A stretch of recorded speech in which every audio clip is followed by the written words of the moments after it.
साथियों, तमाम सारे साथियों का प्रश्न आ रहा था कि उत्तर प्रदेश में तमाम सारे प्राइमरी स्कूल जो सरकारी स्कूल चल रहे हैं वो सबमर्ज हो रहे हैं, यानी कि 3-4 स्कूल का मिलाकर एक जगह पे 3-4 स्कूल के बच्चे एक जगह पे लाके पढ़ाया जाएगा। तो साथियों, वो सब साथी बोल रहे थे आप इस पे बोले क्यों नहीं। साथियों, अब इस पे बोला क्या जाए।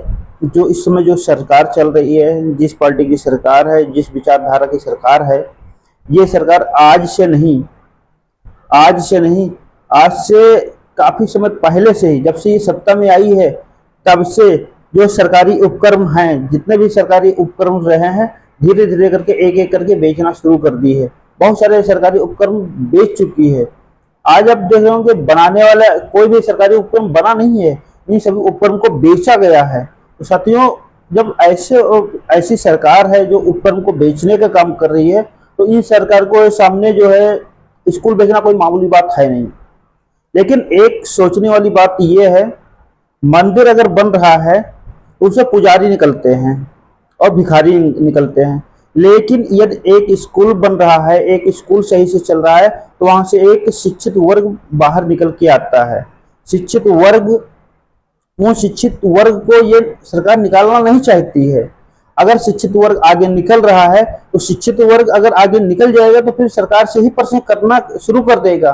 तो सरकार को ये डर है, ये भय है कि अगर शिक्षित वर्ग अगर निकल रहा है आगे, बच्चे पढ़ाई कर रहे हैं, आगे बढ़ने की कोशिश कर रहे हैं, आगे बढ़ेंगे, पढ़ेंगे, आगे बढ़ेंगे, तो वो हमसे प्रश्न कर रहेंगे, जो मैं भ्रष्टाचारी कर रहा हूँ, जो मैं कुरीतियां फैला रहा हूँ, जो मैं पाखंडवाद फैला रहा हूँ, जो मैं जाति व्यवस्था फैला रहा हूँ, जो मैं धर्म को बढ़ावा दे रहा हूं, धर्म फैला रहा हूं, तो उस पर सवाल खड़े करेंगे।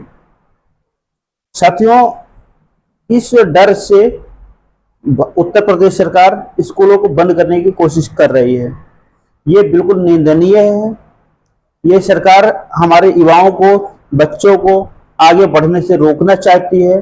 सरकार बोल रही है कि जिसे अगर आपको ज्यादा व्यवस्था करना है, बच्चों को अच्छी सुविधाएं ही देना है, बेहतर शिक्षा देना है, तो हर एक स्कूलों को बेहतर सुविधाएं दे दीजिए।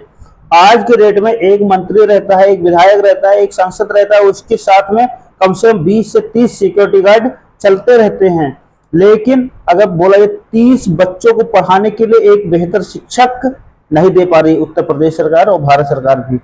अब क्या बोला जा सकता है, ये सरकार लापरवाही के साथ में काम कर रही है, इसमें कोई दो राय नहीं है। ये बच्चों का भविष्य बेकार करना चाहती है। दूसरा, एक साथी और बोल रहे थे, अभी कांवड़ यात्रा शुरू होने वाला है, तो कांवड़ यात्रा पे क्या बोलना चाहेंगे। देखिए, यहीं पे अभी एक दूसरा पक्ष आप देखिएगा, कांवड़ यात्रा जैसे चालू होगा, तमाम सारे मंत्री आ जाएंगे, तमाम सारे विधायक आ जाएंगे, सांसद आ जाएंगे, मंत्री भी आ जाएंगे, वो कांवड़ यात्रा के ऊपर फूल वर्षा करने शुरू कर देंगे।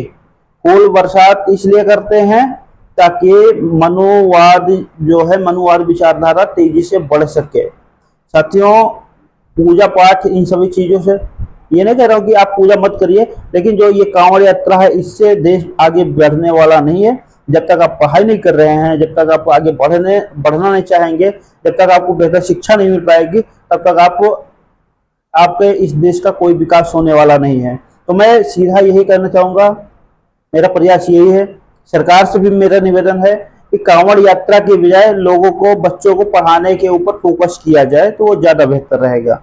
बच्चे पढ़ेंगे तभी देश को आगे बढ़ाया जा सकता है। चिल्लाने के लिए कोई भी चिल्ला देगा कि हाँ, देश की विश्व में चौथी बड़ी अर्थव्यवस्था है, लेकिन प्रति व्यक्ति आय के हिसाब से बहुत पीछे हैं। हम सब बहुत पीछे हैं, हद से ज्यादा पीछे हैं। इसकी कोई चर्चा कोई भी सरकार या कोई भी नेता नहीं कर रहा है। सरकार को ये भी चाहिए, वो भी बताए कि हाँ, हम प्रति व्यक्ति आय के मामले में भी बहुत पीछे हैं। ये सरकार बहुत सारी चीजें छुपाने की कोशिश कर रही है साथियों। तो इन सभी चीजों से हमें सबको ध्यान रखने की जरूरत है। और सरकार को, अगर ये सरकार उल्टा सीधा काम कर रही है, इस तरह से काम कर रही है, यानी कि जो हमारे सबके लिए अच्छा है, देश के लिए अच्छा है, वो चीजें अगर काम नहीं कर रही है, तो नेक्स्ट चुनाव में आपके हाथ में चाबी रहेगा, आप उसको जवाब दे सकते हैं साथियों।